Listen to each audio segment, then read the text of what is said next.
Hey guys, these replays can really be funny things at times. I've learned this myself over time and also after consulting a lot of, I guess, what we can call trade publications, reading the APBA journal or the old Strat-O-Matic review or reading what people say on message boards and stuff like that.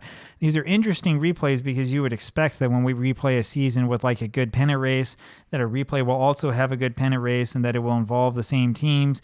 We always expect that teams that we know were good in real life end up being really good in our projects. But, it doesn't always happen. Here, I'll give you an example. We'll go ahead and take a look here at the screen. I know this is small. My apologies. There's no way I have of making this any bigger, which is really a shame. The Giants and the Pirates are in competing for first and second place here in the National League. Giants are 25-9 so far. It's not quite the 1984 Tigers level of success, but 25-9 is impressive. 735 winning percentage is very impressive. They're leading the league in runs scored, and they have fewer runs allowed than any other team in the league, just barely above the Cardinals, who had a very famous pitching staff that year, as you'll recall. You may have noticed, of course, that the Giants just scored 22 runs against that great Cardinal pitching staff in the over the last couple of games here, both of which I recorded for you. So gives you an idea sort of how different things can be. Now, when you look closely at this, you can see, and I know that all the numbers are small, my apologies, it's not like the Dodgers are not hitting the way they're supposed to. They have 178 runs scored, but 163 runs allowed, and it's that pitching that's really hampering them and giving them problems, right? And that's the thing that has them down. The Cardinals have great pitching, but they just can't score any runs. I can't figure out what's going on. They have a positive margin, +8 run scored, run allowed differential, and yet they are 13-19, not just below 500, but looking pretty bad, looking like it's a second division finish for them. Same thing here in the American League. The Yankees and Red Sox, of course, are up there, but man, the Cleveland Indians are playing well enough and just winning enough games to be part of the picture. Of course, they've only given up 114 runs, have an 18-10 record. So after 28 games, to be able to only give up 114 runs is actually pretty remarkable. And the other teams that are surprising are the Detroit Tigers and the Philadelphia Athletics. I mentioned this before. I did think all along that the Athletics would probably end up being somewhat overrated by Diamond Baseball because of their ability to make double plays. And you can see this here, right? I mean, their run margin is 42 plus 42 runs, second best both leagues combined. And that's something that indicates that they may end up going on a tear. But it's sort of interesting how this comes out. And then, of course, the Detroit Tigers, who would have thought that they would be competing? It's only late May, I know. It's too early to say anything conclusive.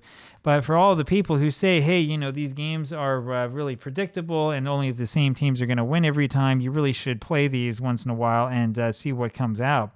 Auto replays will give you similar results as long as the game is being played realistically and honestly. In fact, an easy way to test to see if a game actually is giving you like real simulations and isn't just shooting back the same statistics out at you is to play autoplay a couple times if it's available and just see what the numbers come out as, right? Because even if you're playing the 1998 season and you expect the Yankees to always win the American League East because they're, one of the greatest teams of all time, if not the greatest team of all time, like the truth of the matter is that, the Yankees in any sort of like replay, whether it's with Diamond Mind or whatever, just might have a little bit of bad luck and might wind up, not being so dominant or might not even finish in first place.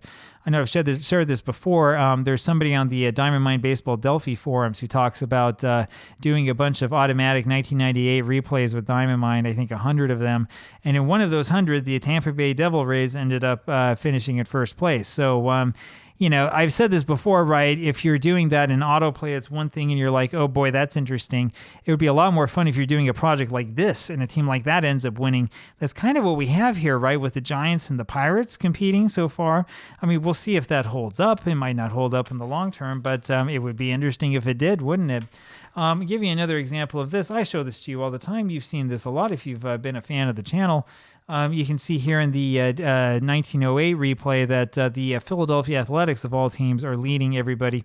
I know we're only 20 games into it, right? Out of a 154-game season, anything can happen.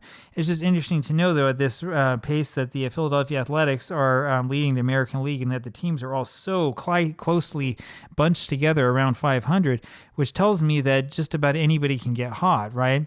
National League, a little bit more boring. Cubs, Giants, and Pirates, right? That's what we were expecting when we thought about 1908. But this is so interesting. The Athletics, the Browns, the New York Highlanders, who I think were last place in real life, the Boston Red Sox. You never think about the 1908 Red Sox unless you're like me. They just beat the Athletics in that 98 game. And then there's the White Sox, of course, who should be up here at the top and just not quite happening yet, right? And we can go through all sorts of explanations as to what's happening. Maybe somebody's having bad luck, somebody's having good luck. Maybe it was the one-run games. Maybe it's this, maybe it's that. Maybe the moron who's playing the replay isn't taking the pitchers out on time, or stubbornly decides not to use real life lineups and real life pitching rotations, and that's created all sorts of problems and stuff. I don't know. It could be due to a whole bunch of things, but it's kind of fun this way. It's kind of fun to see that things are not working in real life quite the same way that we were hoping, right? Now, this does beg a whole lot of questions. One of the biggest questions that this brings up is how can we tell if a team is dominant, right? When we read about domination in baseball history and we read about like the greatest teams of all time, we're usually looking at teams that had really good won-loss percentages. But as you can see here, that's not going to tell you everything. You can be lucky and take a team that's good and make them look great.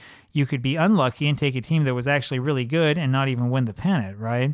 You could... there must be some other way to look at this. This is where we've looked at things like the domination index and stuff like that. But even then, I mean, you're going to get little aspects that will probably, create some sort of what's the word I'm looking for?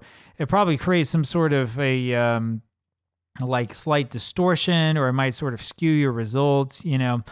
For example, if you are the 1939 Yankees and you keep winning games by like 12 or 13 runs, it might be the sign of greatness, or it might not. It might be the sign that, maybe there were some factors that were in your favor, or teams just gave up against you. A whole bunch of things could be happening, right? And 39 Yankees actually provide a real interesting study in this, because if you look at how they did in 1940, they had basically the same lineup, not a whole lot of injury problems, and yet they finished in third place. Now, they weren't that far out of first place, right? But you have to wonder how the greatest team of all time, as some people would say it, were not great enough to do a repeat performance the next season, right? So there's all sorts of stuff like this that you have to ask yourself from time to time when you look at the history of baseball. One thing I will say, though, that these games has taught me is that standings, are the thing that matter, of course, but there is a bit of randomness that goes into this as well. And it might be randomness, say, for the first week of the season, or it might be random after 2 months. It might still look random after 3 months. At some point in time, you got to say, I think this team's going to win the pennant. So we'll see what happens. But here's to the 1949 Giants and 1949 Pirates. And may this pennant race continue is what I have to say. Talk to you again tomorrow. Bye.